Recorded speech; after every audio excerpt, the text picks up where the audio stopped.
তো এই ভিডিওতে দেখা যাচ্ছে মিল্কা সিং পজিশন নিয়ে নিল গুলির আওয়াজের সাথে সাথে সে দৌড়ায়ে তার এন্ডিং পজিশনে যাওয়ার জন্য রেস লাগাইতেছে। সবাই একসাথে দৌড় দিচ্ছে, চেষ্টা করতেছে ফার্স্ট হওয়ার। Okay fine. তো এই ভিডিওটা কেন আমি শুরুতে দেখাচ্ছি, রাইট? মিল্কা সিংয়ের রেসের মতোই আমাদের মেডিকেলেও কিন্তু এরকম একটা এক্সাম আছে, যেটাকে আমরা বলি অসপি, অবজেক্টিভ স্ট্রাকচার্ড প্র্যাকটিক্যাল এক্সামিনেশনস। তো বুঝতেই পারছো আমরা এই ভিডিওতে কথা বলবো অসপি নিয়ে। আমাদের এক্সামে অসপির প্রসিডিওর কীরকম মার্কিং থাকে, অ্যানাটমি ফিজিওলজি বায়োকেমিস্ট্রি কোনটাতে কীরকম কোশ্চেন আসে, অ্যানাটমিতে হার্ড পার্টে কেমন হবে, সফট পার্টে কেমন হবে, ফিজিওলজি বায়োকেমিস্ট্রিতে কী কী ইনস্ট্রুমেন্ট থাকবে, কী কী ধরনের কোশ্চেন থাকবে, অ্যান্ড অসপিতে কিছু রুলস কেন মানতে হবে আর কী কী রুলস মানতে হবে সব কিছু নিয়ে বেসিক্যালি আমরা বোঝার চেষ্টা করব অসপি এক্সামিনেশন কি আসলেই ভাগ মিল্কা ভাগ তা নাকি। আচ্ছা যাই হোক, তো এখন আমরা ফার্স্টে অ্যানাটমি অসপিটা নিয়ে কথা বলি। ওকে ওয়েট আ মিনিট, আগে তো বলি অসপি কী জিনিস। অসপিতে এরকম করে সাজানো কিছু স্টেশন থাকবে, দেখতে পাচ্ছ এখানে 1 থেকে 12 স্টেশন পরপর সাজানো আছে। প্রত্যেকটা স্টেশনে কিছু কোয়েশ্চেন থাকবে। অ্যানাটমিতে হয়তো বা ভিসেরা থাকতে পারে, বোনস থাকতে পারে, ক্যাডাভারের কোনো নার্ভ আর্টারি থাকতে পারে, ফিজিওলজিতে কোনো ইনস্ট্রুমেন্ট থাকতে পারে, কোনো ম্যাথস থাকতে পারে বা কোনো কোয়েশ্চেন থাকতে পারে, বায়োকেমিস্ট্রিতে কোনো ইনস্ট্রুমেন্ট থাকতে পারে, কোনো কেস থাকতে পারে, এনিথিং। তো প্রত্যেকটা স্টেশনে তোমরা হচ্ছে 2 মিনিট করে সময় পাবা। 2 মিনিটের মধ্যে তোমাদের ওই কোশ্চেনটা আইডেন্টিফাই করে সলভ করতে হবে। অ্যান্ড প্রত্যেকটা 2 মিনিট শেষ হওয়ার পর বেল বাজানো হবে। বেল বাজানোর সাথে সাথে মিল্কা সিংয়ের মতো দৌড়ায় নেক্সট স্টেশনে যেতে হবে। নেক্সট স্টেশনে তোমাদের সলভ করে ফেলতে হবে কোশ্চেনটা। অ্যান্ড প্রত্যেকটা স্টেশনে সলভ করার সময় কিন্তু তেমন একটা রেস্টিং সময় পাওয়া যায় না, মাঝে মধ্যে একটা হয়তো বা 2 মিনিট রেস্টের জন্য দেওয়া হয়, but most of the time প্রত্যেক স্টেশনে 2 মিনিট করে তোমাদের প্রত্যেকটা কোয়েশ্চেন সলভ করতে হবে। এটাই হচ্ছে অসপি এক্সাম। তো তোমরা তো জানোই অ্যানাটমিতে আলাদা আলাদা ভাইভা হয়, soft part and hard part. তো অসপিটাও soft part and hard part আলাদা আলাদা হবে। সফট পার্টে তোমাদের কিছু ভিসেরা থাকবে, ক্যাডাভার থাকবে, কিছু কোয়েশ্চেন থাকবে, অ্যান্ড হার্ড পার্টের ক্ষেত্রে বোনস থাকবে এবং স্লাইড থাকবে, যেগুলো আইডেন্টিফাই করে আইডেন্টিফিকেশন পয়েন্ট লিখতে হবে। তো এখানে দেখো হার্ড পার্টে অ্যান্ড সফট পার্টে 30 মার্কস, টোটাল 60 মার্কস।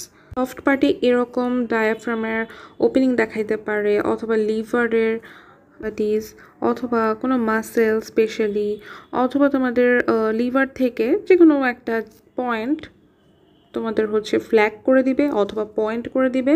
তো এরকম কিছু জিনিস থাকে। অ্যান্ড বোনসের ক্ষেত্রে হয়তো বা তোমাদের অ্যানাটমিক্যাল নেক বা সার্জিক্যাল নেক অফ হিউমারাস যে কোনো একটা অংশ চক দিয়ে মার্ক করে দিবেন। তোমাদের ওই মার্ক থেকে কোয়েশ্চেনগুলো আসবে। এখন কীরকম কোয়েশ্চেন আসবে ওটা নিয়ে একটু কথা বলি। অ্যানাটমি হার্ড পার্টে তোমাদের 10টা স্লাইড দিবে আর 5টা মার্ক করা বোন দিবে। দেখো এখানে আমরা দেখতে পাচ্ছি কি টিবিয়া অ্যান্ড ফিবুলার নেকটা তোমাদেরকে হয়তো বা চক দিয়ে মার্ক করে দিতে পারে, টিবিয়াল টিউবারসিটিটা চক দিয়ে মার্ক করে দিতে পারে। অ্যান্ড তোমাদের এখান থেকে কোয়েশ্চেন করবে, যেমন প্রশ্ন করতে পারে তোমাদের এটা কি বলতে হবে, এটা tibial tuberosity, identify the অ্যারোড mark. দেন তোমাদের কোয়েশ্চেন করবে এখানে কি স্ট্রাকচার অ্যাটাচড হয়, তখন তোমাদের লিখতে হবে আপার স্মুথ পার্টে লিগামেন্টাম প্যাটেলা, লোয়ার রফ পার্টে ইনফ্রা প্যাটেলার বার্সা।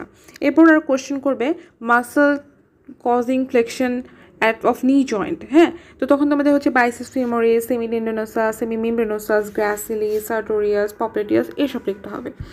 এখন বোনস থেকে আরও অনেক কোয়েশ্চেন করতে পারে, যেমন এখানে দেখো নেকোফিবুলাতে যদি তোমার ইনজুরি হয় তাহলে কী হবে, ফুড ড্রপ হবে, এখানে স্যাক্রাল ক্যানেলে কী পাস হবে, স্যাক্রাল করনুয়াতে কী পাস হবে, এরকম বোন রিলেটেড 5টা কোয়েশ্চেন থাকবে।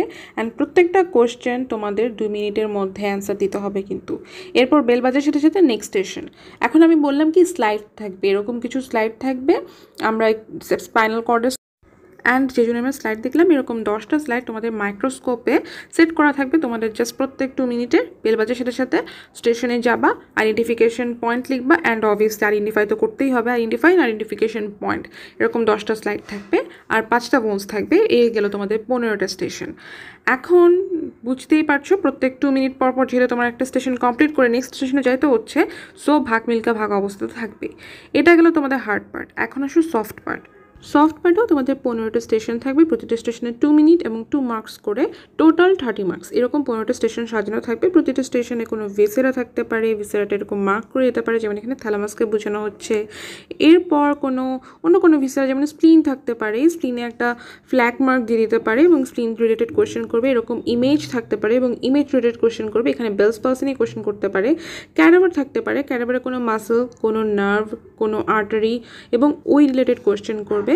এবং রেডিওলজি থাকতে পারে, এখানে দেখো রেডিওলজিতে ফ্রন্টাল সাইনাস থেকে কোয়েশ্চেন করতে পারে।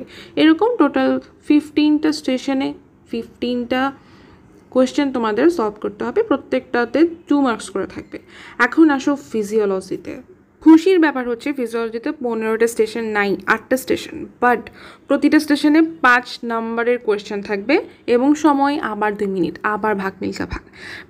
প্রতিটা স্টেশনে কীরকম কোয়েশ্চেন থাকবে এরকম আমি কয়েকটা নমুনা দিয়ে দিচ্ছি। যেমন তোমাদের প্লেন গ্লাস স্লাইড দেখাতে পারে, সাহেলস হিমোগ্লোবিনোমিটার দিতে পারে, অথবা তোমাদের হিমোগ্লোবিনের কত আছে বলে তোমাদের হচ্ছে ডায়াগনোসিস করতে দিতে পারে এবং এরকম ডায়াগনোসিস থেকে কোয়েশ্চেন দিতে পারে।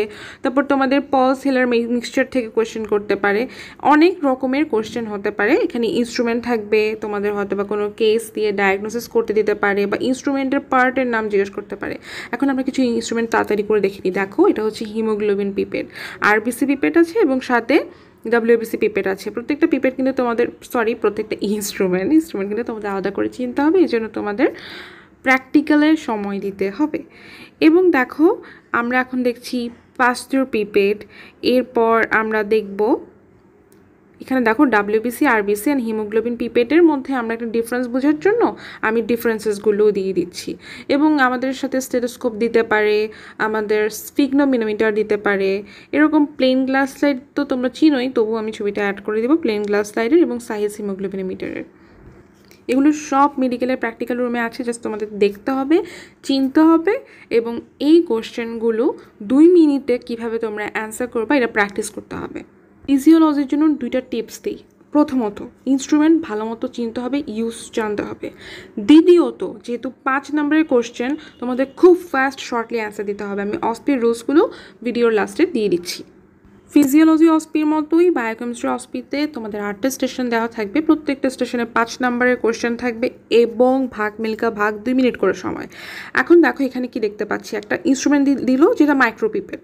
কোয়েশ্চেন কি করলো, কোয়েশ্চেনও কিন্তু ইনস্ট্রুমেন্ট থেকেই, ইনস্ট্রুমেন্টটার ইউজ জানতে চেয়েছে এবং কেন অর্ডিনারি গ্লাস পেপার থেকে এটা বেটার তা জানতে চাইলো। তো বায়োকেমিস্ট্রিতে কোয়েশ্চেন আসে আসলে 3 রকমের।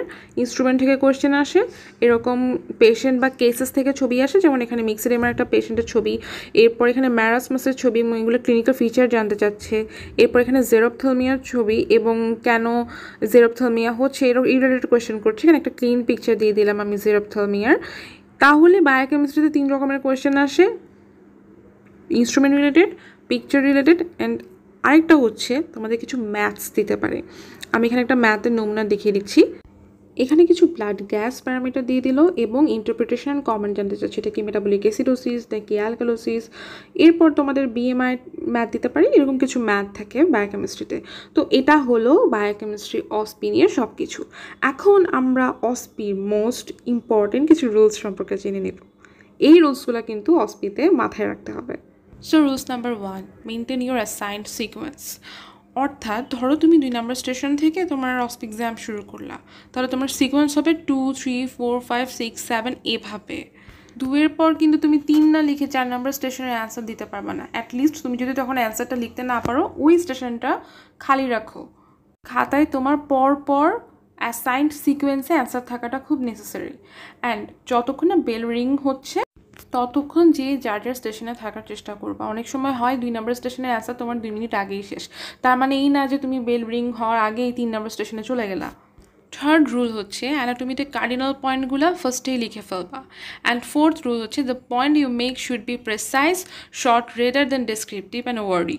ফিজিওলজি বায়োকেমিস্ট্রিতে একটাতে 5 মার্ক করে আসে বলে এই না যে তুমি অনেক কিছু লিখবা। অনেক কিছু লিখতে গেলে কিন্তু 2 মিনিট শেষ হয়ে যাবে, ইম্পর্টেন্ট অ্যান্সারটাই লিখতে পারবে না। ফোর্থ রুল হচ্ছে pay attention to apparatus and measurement in biochemistry and ফিজিওস্টেশন। অ্যান্ড ফিফথ থিং যেটা মাথায় রাখতে হবে, don't rush, don't panic, you will have more time than you think you will have. দেখো অনেক সময় মনে হয় যে শুধু 2 মিনিট আছে, ও মাই গড, তার মানে তো আমি অ্যান্সার করতে পারবো না। এই প্যানিক কাজ করার কারণে ঠিক মতো অ্যান্সার করা যায় না। সো আস্তে আস্তে দেখবা 2 মিনিটও তোমার কাছে অনেক এনাফ মনে হবে ওই কোয়েশ্চেনগুলো অ্যান্সার করার জন্য। তো এই ব্যাপারগুলো মাথায় রাখলে আশা করি অসপি এক্সাম তোমাদের কাছে খুব ইজি মনে হবে। এই ছিল ফার্স্ট প্রফের অসপি নিয়ে everything. Best of luck for your every exam. Thank you.